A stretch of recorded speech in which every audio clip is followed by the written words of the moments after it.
Hey, long time no see, everybody. You've unlocked a new angle on Exuberance Studios today. There's the bed back there where the sins happen. But today I thought I would restore my old headphones. If you can't tell, I haven't touched these bad boys in like 5 years, and it's not because they stopped working. It's just the headband on them got so tattered and torn they were like leaving like black flakes of pleather in my hair. I just didn't want to use them anymore. So I got a replacement headband cover, and we're going to be putting that on today. But yeah, how's everybody doing? Sorry I haven't uploaded in a while. I kind of jinxed things by talking about like all my new ideas for the channel and whatever. But sadly, my best friend passed away. If you tuned into the cover of Interpol's Obstacle 1 that we did together, I kind of got into it on the pinned comment on that video, and that was devastating. I've never lost anyone this close to me before, so I'm learning all the cliches about losing someone really dear to you. Like how they always say, you don't really ever get over it, you just learn how to deal with it better. Yeah, I feel very much like a veteran quartermaster, counting up the casualties after some great battle. It's no less devastating than the first time I saw a battlefield, but I've just been doing this every day for so long now that it's like the emotions are a lot harder to coax out of me. It's actually been like kind of a test of faith. Ironically enough, I was listening to Tom Veck last night, and he has a song called One Horse Race that I really like. And like the whole last part of it is like, this is not a test of faith. But it is a test of faith, I found myself going back to like near-death experiences, which I've always been interested in. But especially in light of my friend Orian's passing, I'm kind of like reassessing, is it real? Is it just chemicals in the brain, whatever? My personal philosophy, and this is not to proselytize, I just kind of want to give my perspective on this. But I do kind of think that consciousness itself is like a first principle of all existence. I got the coffee-colored headband, by the way, because I'm classy like that. Felt very mid-century, I don't know. As I've kind of delved into esoteric and occult philosophy, including tarot, which I practice on this channel, you just end up seeing things that are so weird and inexplicable from a materialist standpoint that you kind of have to start playing with the idea that we are microcosms of some fractal, universal hyper-consciousness.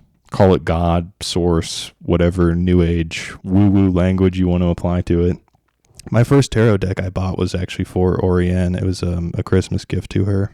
And listen, while I'm here talking about it, you might as well go check out our Obstacle 1 cover if you haven't already. I know I already mentioned it in the video, but I think we did a pretty good job. I remember I was so excited when I had finished, recording all the instruments for that. It was a lot of fun I had doing that with her. So I used to really believe like, the only thing worth believing was that which could be seen or tested or proven empirically. And again, this isn't me trying to, preach my worldview. And, the scientific method, it is one of, the best things we have, I suppose, for ascertaining some kind of truth. But I think when it becomes really dogmatic, it's kind of like turning the scientific establishment into how the Catholic Church used to be in medieval Europe. It's this spiritual existential authority, holding up the idea that you're going to live as a serf and you're going to like it because there's heaven waiting for you. But right now you gotta toil for your overlord. I kind of see the same thing happening with what you could call derisively scientism. This idea that you're just this walking chemistry lab, and one day you won't exist at all, and there will be no memory of you.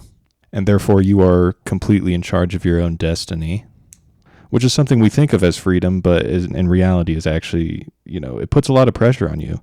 Like I was in my most hopeless, stagnant kind of loser era when I was afraid that death is the end and of fucking up permanently. So yeah, I know I'm kind of doing Pascal's wager for non-denominational spirituality. But yeah, I think from like a practical utilitarian point of view, you have nothing to lose and absolutely everything to gain. There we go. Pretty snazzy.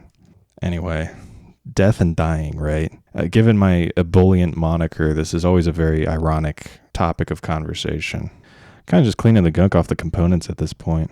You know, I feel like you can never have too many headphones. And I've been playing the game Elden Ring lately, which has been taking a lot of my free time, to be honest. But it's also meant I've been wearing headphones a lot. And it's kind of just like, there's like, one, there's no way that's healthy for you. But two, it's like also just kind of gross after a certain point. Just like re-wearing the same headphones every day.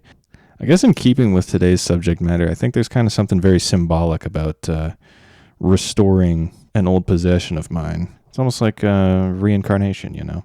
Anyway, like I alluded to at the top of the video, I'm sorry again for not uploading recently. You know, something I didn't actually know about Mourning is that you're kind of a second-class citizen for a little while. You see everyone moving on with their lives and stuff, and you have to treat with the reaper, so to speak. You know, to be honest, bereavement is only one part of the picture as well.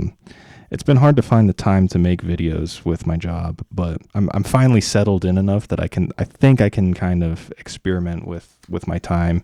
And I'm excited to say that you guys are getting another video not long after this one. So that should be pretty cool. Anyway, I've got the matching ear pads because like I said, I'm classy like that, all right? I'm classy. So yeah, I think I'm going to kind of end the video here because I know from experience putting these ear pads on is a nightmare. So there's going to be a lot of trial and error, and it's not something I can only devote partial focus to. So thanks for watching my video. I've been Luke Exuberance, the public universal bandmate. Like I said, first rehearsal in a while is happening soon. So stay tuned for that. And hey, thanks for everyone who's been subscribing to my channel while I've been kind of dormant lately. That always like is an invigorating factor in making these videos. But yeah, like I said, gonna put the final touches on this thing. And thanks for watching, everybody. See you next time.